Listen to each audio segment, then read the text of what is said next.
Grandma's got her Bible and a coffee can of seeds, sitting in that old lawn chair telling us what this place needs.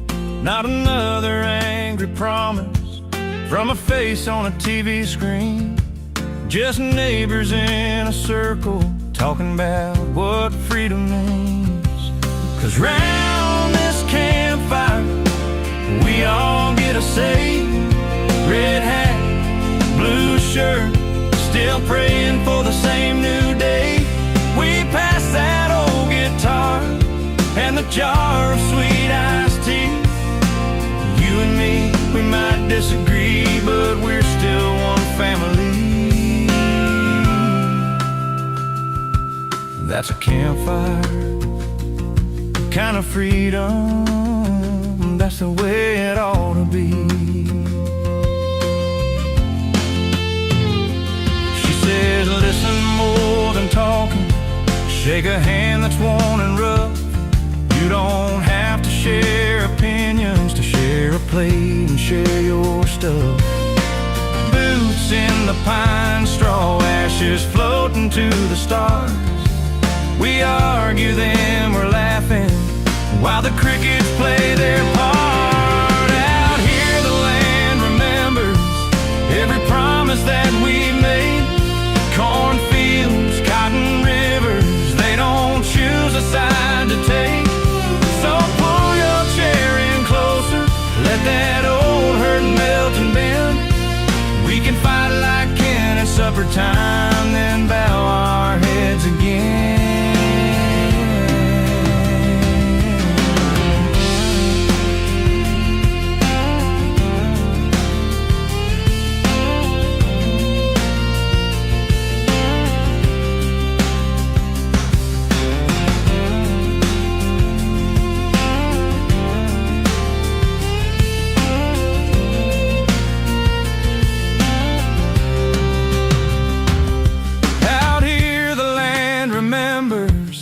Every promise that we've made.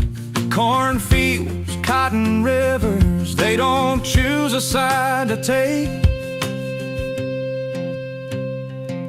So pull your chair in closer, let that old hurt melt and bend. We can fight like Ken at supper time, and bow our heads again.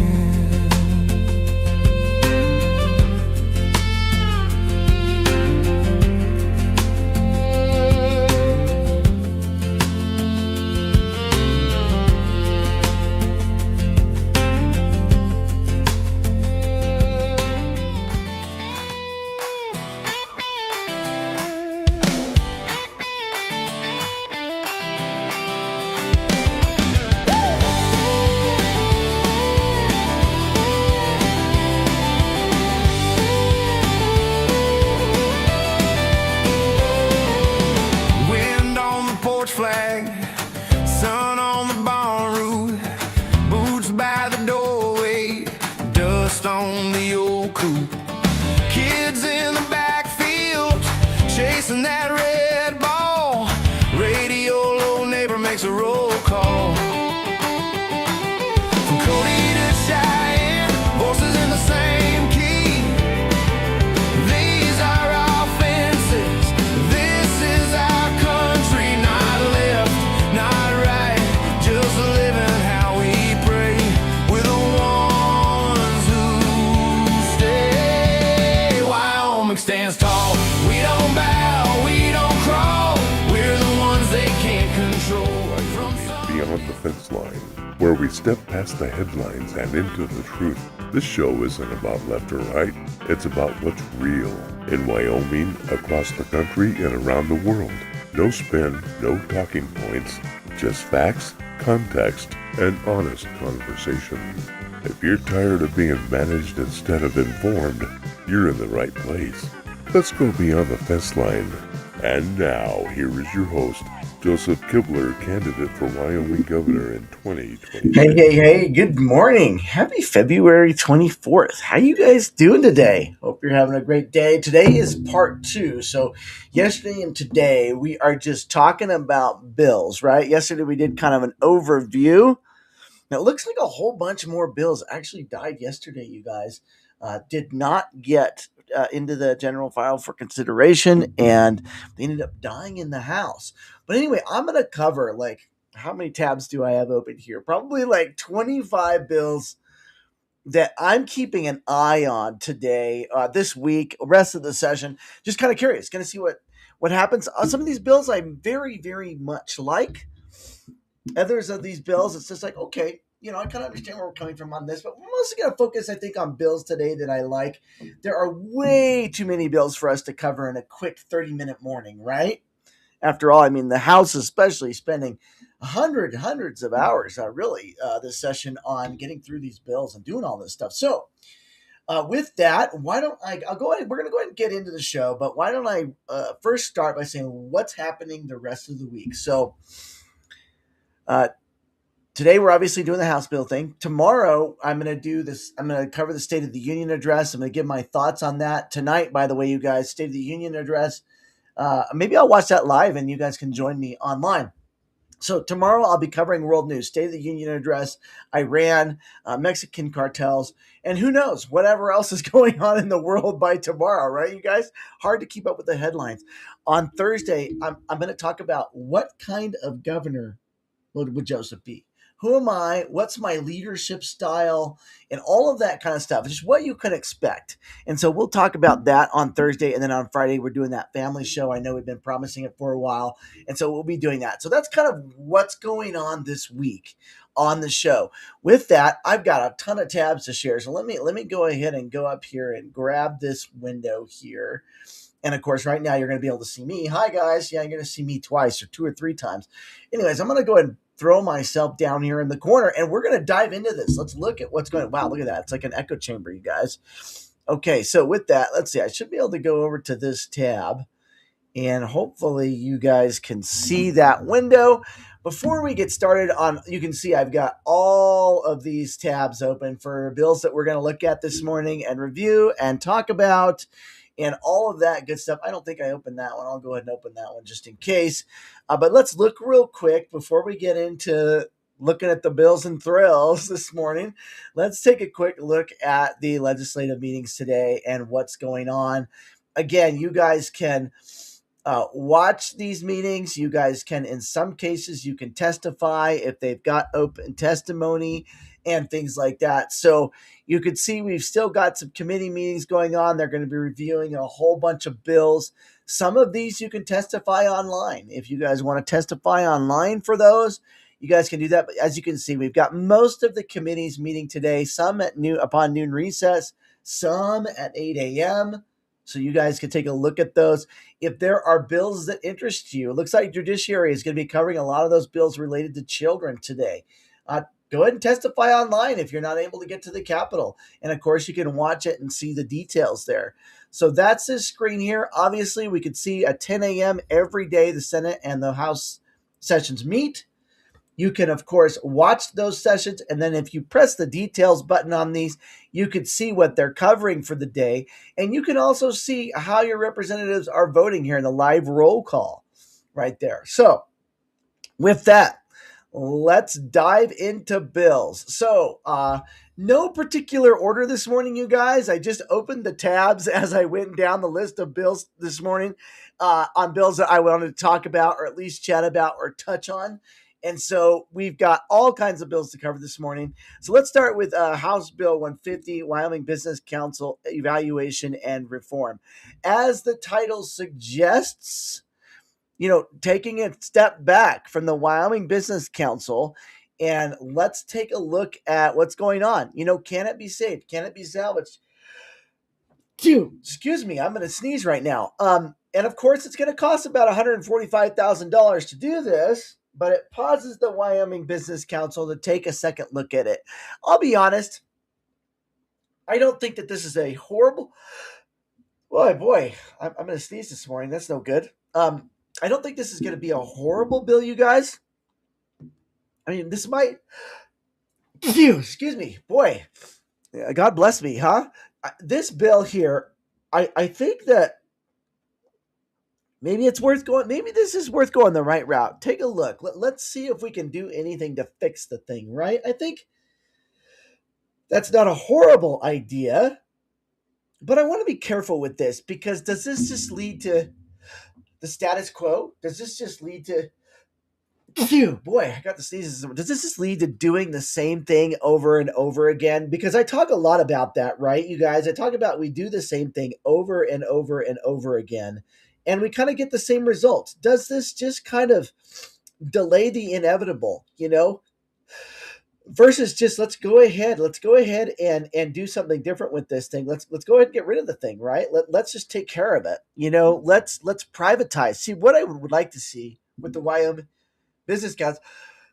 Boy, I'm sneezing this morning. Sorry, guys. What I'd like to see with the Wyoming Business Council, privatize the thing, make it accountable, make it privatized, and let's just see what happens. Let's go ahead and just let's do it the right way, you guys. Right? Let's not keep messing with the thing. Let's actually fix it. And so, I suppose that this bill could be an opportunity to do that. And I'm going to go ahead and put in the chat, guys. I'm going to put in the chat our surveys as per usual. I'm also going to put in the chat the link to the Wyoming legislature's website so that you guys can take a look at that. Excuse me, I'm sneezing a whole bunch this morning. Phew, must be allergic to the room or something. Anyways, we're going to try to get through this without blowing your eardrums out with sneezing here. So we'll probably see a couple of bills to the Wyoming Business Council, different ideas. I mean, again, my opinion is let's privatize it and let's let it be accountable to things. I think that's what we've got to do, and so I think that's going to be the best route. It'll be interesting to see where this bill goes, where this bill ends up. Let's see where we're at on this right now. Oh, actually, it died. Never mind. So this one died anyway, so it doesn't really matter. It looks like it did not get considered for the committee as a whole. And so that is a failed bill. And we'll probably see a few more of those as we go through today. There's that one. Okay. Protection of parental rights, cause of action. This is essentially giving parents the right from a civil standpoint. If their rights are waived in regards to, in regards to the way the government acts in regards to their parental rights. And so I think this bill is important. Let's check the status on this one. So this one is actually, it did make it through the House. It is over in the Senate right now. It'll be interesting to see if this parental rights / cause of action does actually go through the Senate. I think it'll be interesting to see if that happens. And we'll see what happens. Obviously, I'm a parent, 3 young kids. We homeschool. One of the things that I think about bureaucracy in general is before we make more legislation like this is why do we need it in the first place? Perhaps instead of adding more layers to government, legislation, things like that, what if we looked at why we need this in the first place and remove that? Why don't we just repeal whatever's causing this problem in the first place instead of trying to correct it with another layer of bureaucracy or of legislation? Obviously, no fiscal impact really, so I guess it's one of those things. But my approach to governing is let's reduce the layers of bureaucracy, not increase them. And that may even include things like this. What's causing this? Let's get rid of that instead. So just a little bit of food for thought on that as well. Okay, let's look at the next bill here. Literacy positions for K through 3 reading program. All right, so you're going to see there's a couple of bills here. Let's check the status of this one. This one is in the general file in the House right now. We'll see if it survives. It did get through the Senate. You're going to see a couple bills in here for literacy. We know we have a huge literacy problem. But as you guys know, if you've been following me at all, I believe we have more than just a literacy problem. I believe we have an education problem. I would rather see us. Oh yeah, this is engrossed. So this looks like it might go ahead and get a final vote and end up on the governor's desk. Um, we need to fix education. I mean that's kind of, you guys know, that's my nutshell version of what we need to do with education. Excuse me for a minute. I'm gonna find. Boy, I just all of a sudden, I had this runny nose this morning. One second, I'll be right back.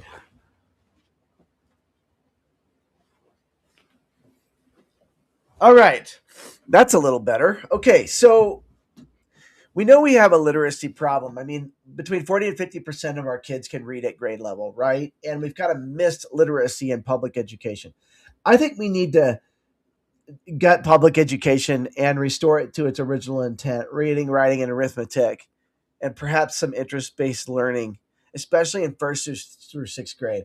So while I appreciate the efforts here for increasing literacy, I can't help but wonder if it's just not more bureaucracy, more layers of ideas without a solution. And I say that very, very gently because I know our legislators are trying to do the best they can with what they have to work with. But I really think just adding more layers to the onion of education is not the answer. Creating more, maybe it's more requirements for teachers, more burden. I don't know. At some point we've got to stop doing this where we keep adding and adding and adding to bureaucracy, and we've got to start taking away. And again, you're probably going to hear me say that an awful lot during this show because that's kind of how what my approach to government is. Let's repeal the thing. Let's not keep building it. Let's not keep growing it. And so I think that's a really important thing to do. Obviously, again, appreciate the effort on that bill as well.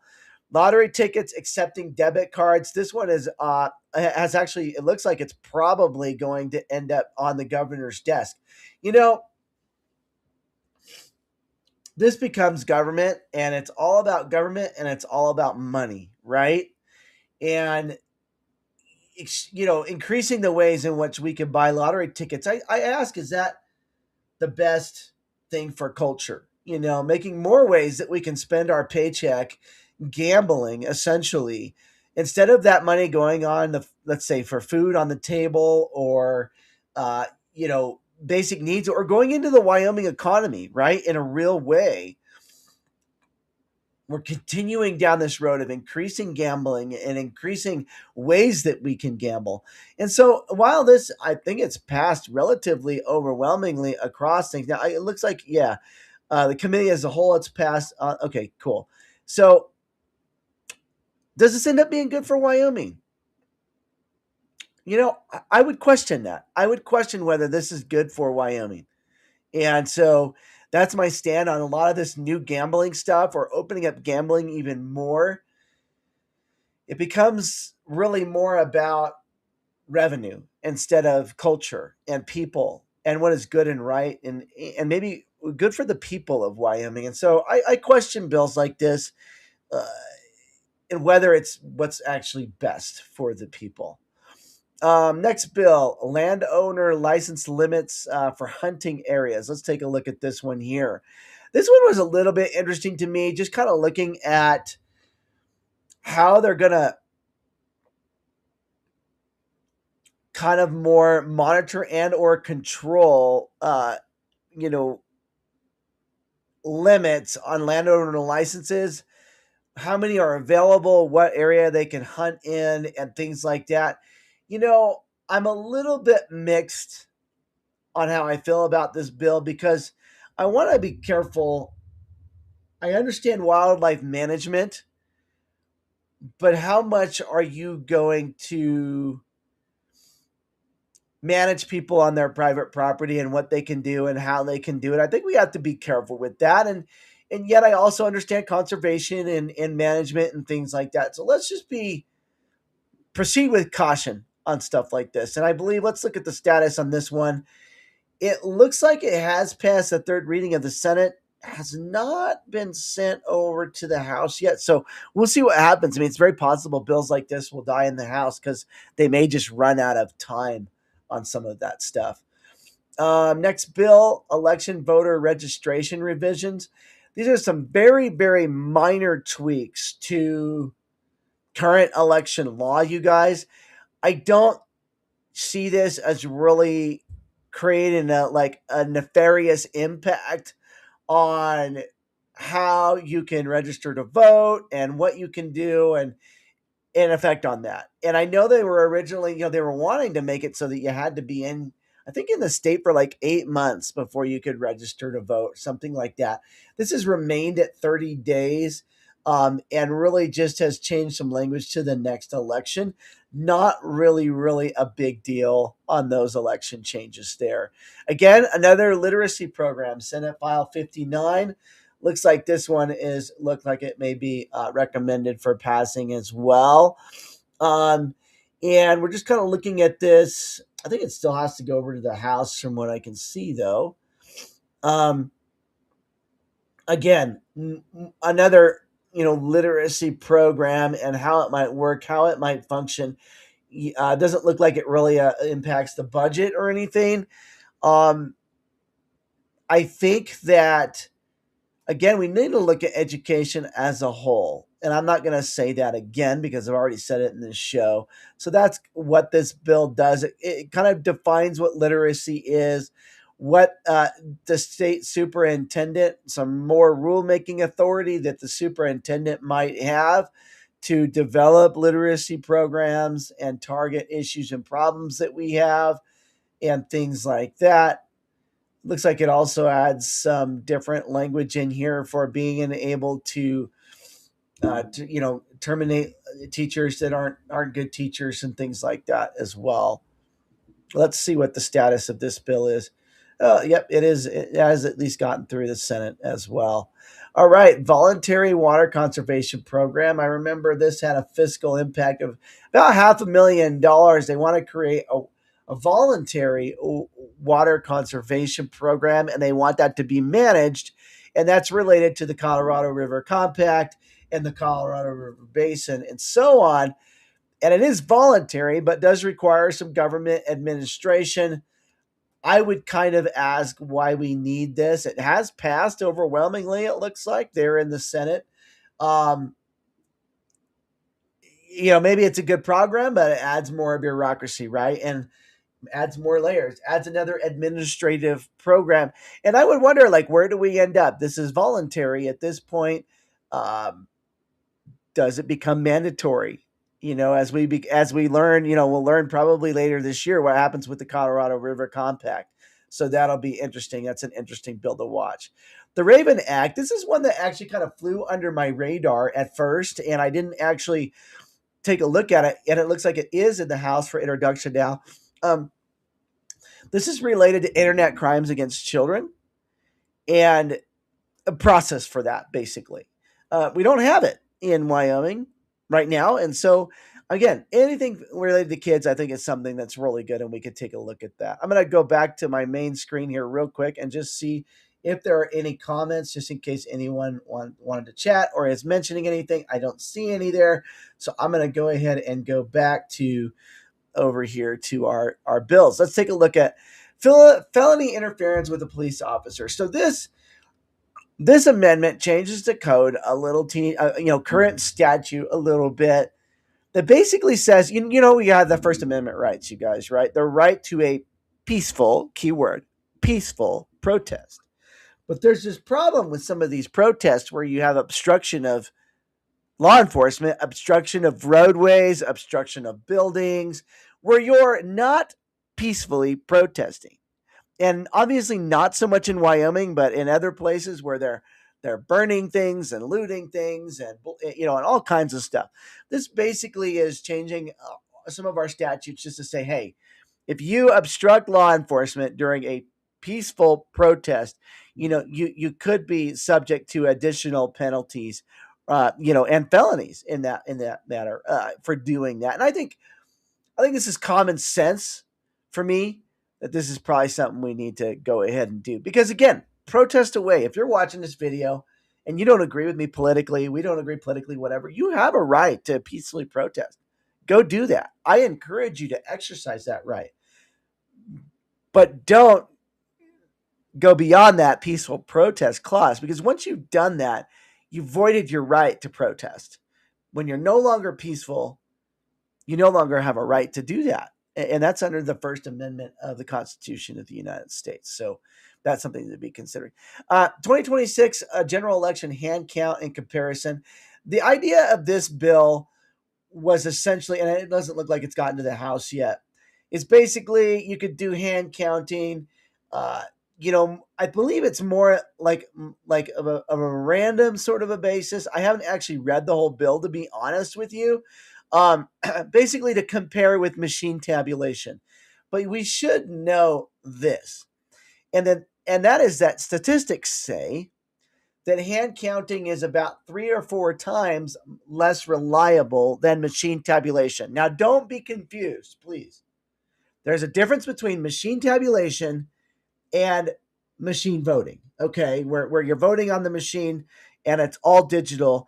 Machine tabulation, in many cases, obviously, is just counting, paper and pen ballots, right?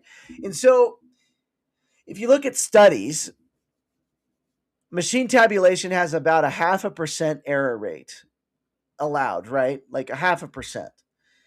Hand counting ends up being anywhere between 1 and 2% an error rate in hand counting. So one might argue that statistically speaking, and the facts support this, you guys, that machine tabulation is a lot more accurate than hand counting.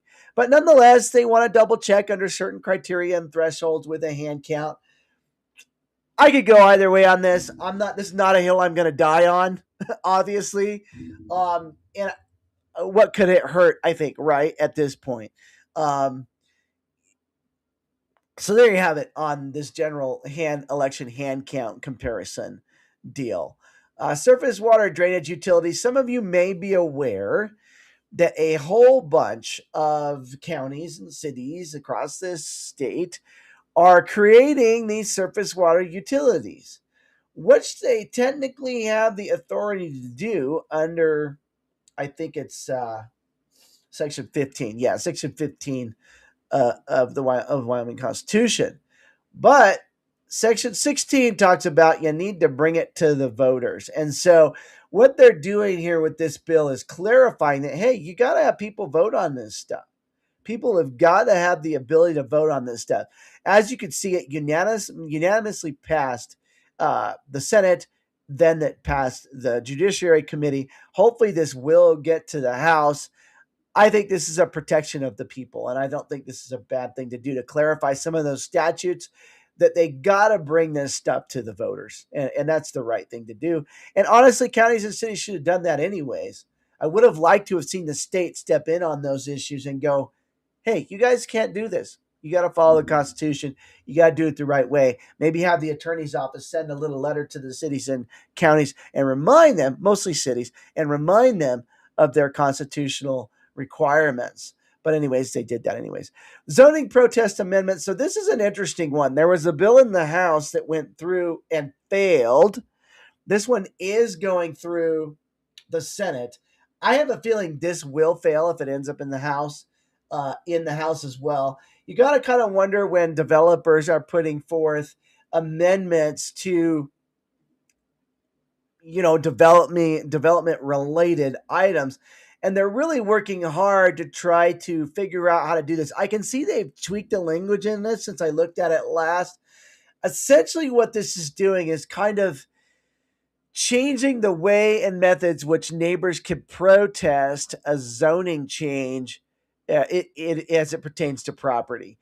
I think we have to be very, very careful with this, because the bill in the House basically, for all intents and purposes, eliminated the ability to protest.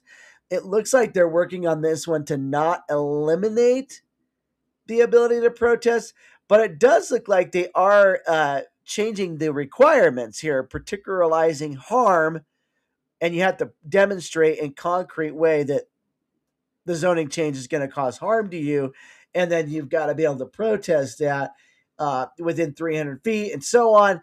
And so kind of raising the bar on what your ability to protest is when it comes to zoning changes maybe in your area. this will be an interesting bill to pass. Again, I don't think it's going to survive the House if it gets that far. So that's just my 2 cents on that one. Again, more Wyoming Business Council amendments. This is a different bill in this coming out of the Senate. Looks like, I think this one, let's see.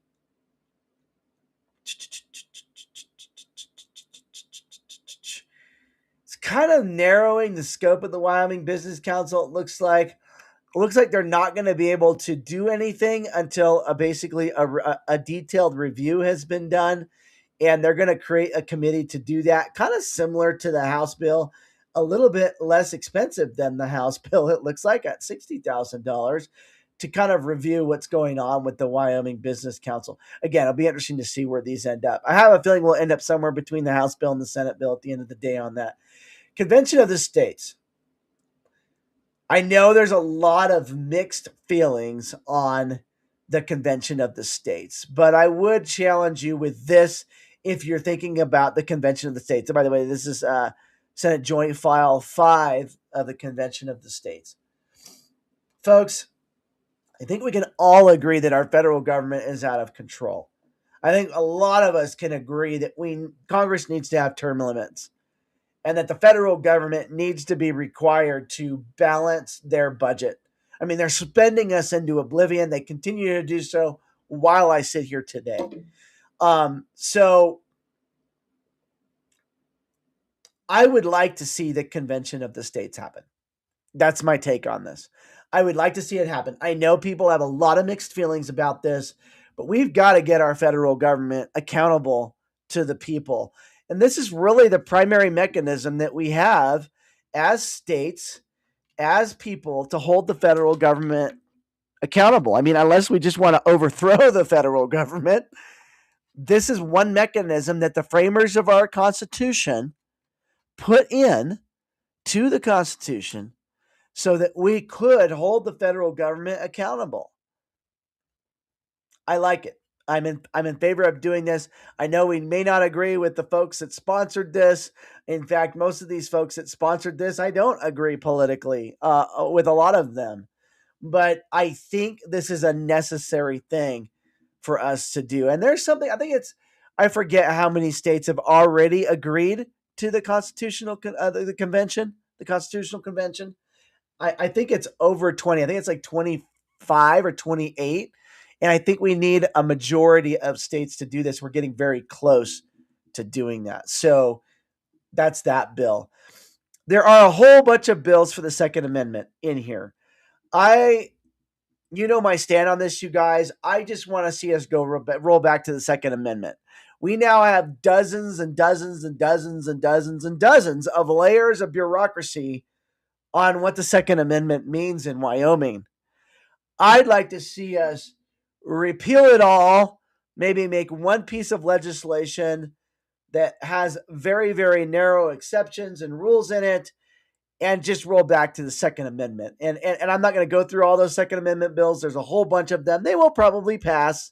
But again, let's make it simple. Let's roll it back. The Granite Act is still going through. It's been received in the Senate. This was Representative Singh's bill. It's the first bill of its kind in the nation, and it got national news. And it's an act relating to civil procedure when it comes to novel international tyranny exhortation. Essentially, really creative name, right? Granite Act. And basically, this is foreign censorship. This is a bill which is looking at liability when it comes to foreign judgments and censorship on American citizens. In a nutshell, by the way, again, you can read the bill. It's House Bill number 70. Got a lot of national attention. It's a very interesting bill to protect Americans from foreign censorship. And I happen to know a whole lot about that. I got a good friend of mine who's here right now, actually from the UK. And they are one of the most censored nations now in the world. Unfortunately, the United Kingdom is. So that's an interesting bill. I'd like to see that pass. A whole bunch of bills came out of the Weston County clerk situation, you guys, related to election fraud and election documents and things like that. Most of those bills, this is House Bill 84. Most of those bills are going through. They're modifications to current statutes, giving a little bit more teeth to, I guess you could say, the authority in dealing with falsified election records and things like that. And so, again, something removal of county elections officers. This one failed actually in the corporations committee yesterday. I was aware of this. This was actually going to give some authority, I believe, to the Secretary of State uh, to begin proceedings of getting rid of different folks in the election process and systems like this. I don't think this was a great bill. Probably needs some work. Let's be careful about how much power we spread around state government, right? That may be up to more local authority. And of course, right now, the governor's office handles most of that stuff. Probably no reason why that stuff couldn't stay there in the governor's office, to be honest, rather than making it, giving more authority to state government. This one was a state engineer consumptive water study. This one did not, I don't think it survived. There might be another bill actually in the Senate, if I remember, that might be going through, and that may be why this one was shelved. Um, I would like to see a water use study done in the state, but I would like to have the data centers pay for it. I think we need to start asking these folks that are coming to Wyoming to participate in Wyoming. I think it's important that we do a statewide, comprehensive water study. How we get there, let's see. It'll be interesting to see how we get there. Um, Human Heartbeat Act. This has gone through the second reading in the House. It looks like it did get laid back a little bit there, but this has gone through the second reading of the House now. We'll be interesting to see where this comes up. My concern with this, and I'm just going to say, obviously, you guys know I'm pro-life. Life begins at conception, all that good stuff. I'm concerned we're going to pass a whole bunch more pro-life bills, and they're just going to end up in litigation again. I'm concerned about that because then what happens? We're not doing the durable thing to make elective abortion illegal in Wyoming. I really think we need to strongly consider the constitutional route, and we need to take it to the voters. I think that's what we've got to do. So anyway, my concern with all those pro-life bills that we've got right now that are going through various stages is the fact that, are we just going to end up where we started, in litigation? And then, well, we got a couple more years where we're now fighting these new litigated battles. I'm not confident that making more legislation is the right path on this issue at this time, at this point. I think we could keep trying, I guess, and see where it ends up, but maybe we need to do some of the harder work on that. Fifth Amendment Protection Act, you guys have probably heard a bit about that. That has gone through the House's third reading now. Essentially, this is just clarifying and adjusting some items pertaining to how fees can be imposed and conditions on the local level when it comes to residential and commercial development, particularly in relation, I think, to affordable housing, which to me is a sort of a nomenclature term, doesn't mean a lot, but nonetheless it is. And so there are just some minor adjustments to that there. Eminent domain landowner bill of rights. Looks like this one died in the House. I think there is another bill, if I remember right, in the Senate addressing this. I could actually take a look. Let me take a look. I think there is another bill that is surviving right now that is related to this. We'll take a quick look while we're here. Hey, we might as well, right, guys? Let's take a look. That one also failed. So it looks like maybe we're not shoring up some of that eminent domain stuff this session, unfortunately. So we're not going to be doing that. The Human Heartbeat Act, I already talked about that. So there's a whole bunch of bills related to First Amendment expression. There's a medical one. There's one in schools. This one actually protects, I think, if you guys know about the situation that happened up in Casper, where the young gal, was starting Turning Point USA chapter, and their stuff was being censored in a sense. And I think this bill is in relation to that. I would say, what if we just protected the First Amendment and again left it there? I question, why do we need to make individual pieces of legislation protecting personal expression when the U.S. Constitution does that? Why don't we just say Wyoming, believes in the First Amendment, the First Amendment of the Constitution of the United States, and there's consequences if you violate that, right? Like, let's just keep it really simple for everybody. We don't need 5 or 6 First Amendment bills in Wyoming. Let's just protect the First Amendment, right? Let's just do that and just cover everything at once, uh, instead of creating more layers, I suppose, of legislation and more layers to the onion. Yes, I'm saying that again because I think it's important. But this bill has a good intent and obviously a good purpose in, adding, some First Amendment protections there. So I'll just leave it at that. Corner crossing clarification. Let's see this one. Yeah, this one didn't go all the way through the House. It is now in the Senate. This is a bill that I think, we're trying to figure out this corner crossing thing, right? A whole bunch. And so we're clarifying what is a criminal offense when it comes to trespassing and corner crossing and things like this, and what is not. And they're clarifying some current statutes and adding a little bit to it. It's a little more teeth to it on what this stuff actually means. I think this is helpful. I do. I think this is helpful. Probably something we need to take care of so that there's some clarification there. I know I'm going a little bit over 8 o'clock, you guys, mostly because I think I've got just a few bills left here. A bunch of these bills are now related to kids. They're going through. I think I got a whole bunch of them up. Grooming of children offenses and amendments. Again, just putting a little more teeth in Wyoming statute related to the grooming of minors. Sexual exploitation of children amendments. Grooming of children amendments. Explicit material in libraries.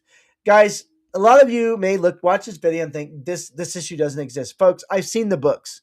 I have 3 young kids. I should be able to, as a parent, turn my children loose in the library's kids section and let them explore and learn and discover on their own and not have to worry about what they're pulling off the shelf. I shouldn't. As a parent, I shouldn't. And a lot of you say, well, Joseph, it's a parent's responsibility. In this case, I'm going to say, no. I should be able to turn my kids loose in that section of the library and let them do their thing without having to look over their shoulder and worrying about what they're doing. Is it my responsibility in my home? Absolutely. Is it my responsibility when we're in public? Is it my responsibility if my kids are looking at my phone or a computer or whatever? Yeah, absolutely it is. But this is a place where kids should be free to explore and discover and not be. This is not a free expression, folks. This is not a free expression issue. Free exploitation is not covered under the First Amendment. And that's what this is exploitation of children. Let's do what we can to protect them. And this isn't a book burning bill. Just move the books. Get them out of there. And by the way, I've seen the books, so don't tell me they don't exist. They do exist. There's a whole bunch more provisions and ideas for property taxes. Personally, I think what we need to do with property taxes is we need to actually come up with a plan for it. Let's stop adding, again, I'm going to say it again, layers of legislation. Let's actually come up with a plan for property taxes. You guys can watch my property tax video on that. This bill is probably going to die, this cultivated meat prohibition. I actually would like to see it die, and here's why. I think this is a free market decision. I don't think bureaucracy and government needs to make this decision. I think this is a free market decision. Let the free market decide on that issue. Carbon capture mandate repeal. Again, I think this would be good for our core industries in Wyoming, getting rid of some of this boondoggle carbon capture mandates and stuff that's just costing, our producers a whole bunch of stuff. And this is out over in the Senate now. So we'll see what happens with that. And we talked about that. So, guys, that's a wrap. I know we talked about a whole bunch of bills here today, and that's just where I stand on them. So that's where we're at on these things. Hope you guys got some information today. I know I can see a whole bunch of you are watching. Tomorrow, I'll be talking about the State of the Union address that Trump does tonight. And by the way, I'll be objective and fair about that. If he tells the truth, I'm going to say he told the truth. If he doesn't tell the truth, I'm going to say he didn't tell the truth. And that'll be tomorrow's show. So that'll be fun. U.S. and world news.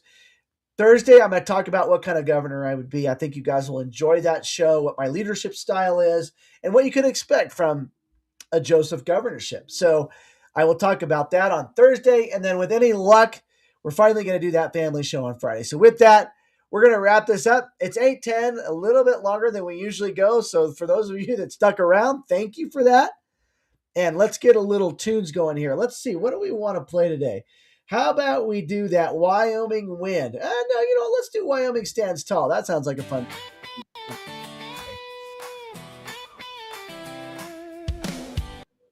Actually, we're going to do this first. Episode of Wyoming Beyond the Fence Line with Joseph Kibler, candidate for Wyoming governor in 2026. If this mattered to you, share it. Stay engaged and keep asking hard questions. Be something different. Visit Joseph4wy.com for more information. All right. Wyoming Stands Tall, you guys. Have a nice day.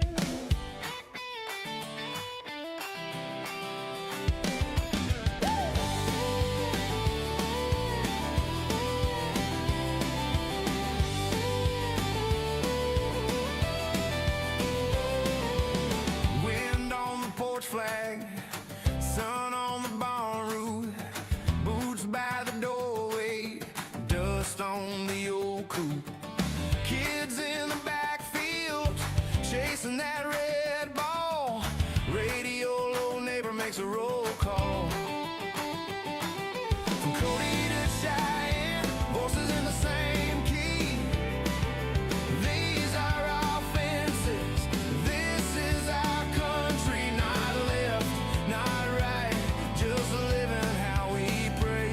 We're the ones who stay. Wyoming stands tall, we don't bow, we don't crawl, we're the ones they can't control. From some distant marble hall, from the mountains to the plains, through the blizzards, through the rain, we the people draw the line, take our freedom back again. Wyoming stands tall.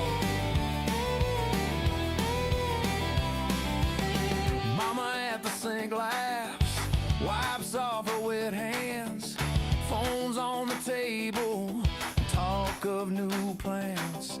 Granddad at the counter, map spread like a quilt, lines tracing fences that our great-grandmothers built.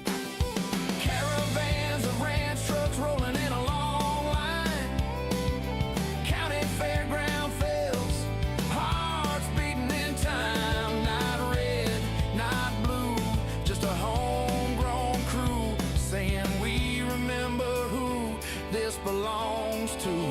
Wyoming stands tall, we don't bow, we don't crawl, we're the ones they can't control. From some distant marble hall, from the mountains to the plains, through the blizzards, through the rain, we the people draw the line, take our freedom back again. Wyoming stands tall. No more talking heads telling us what we meant when we send our money, when we cast our consent. We are more than numbers on a screen back east, with the hands in the harvest, the faith and the feast. Hey, hey, family side by side. Hey, hey, we decide. Hey, hey, listen, DC, you work for us, you work for me. Wyoming stands tall.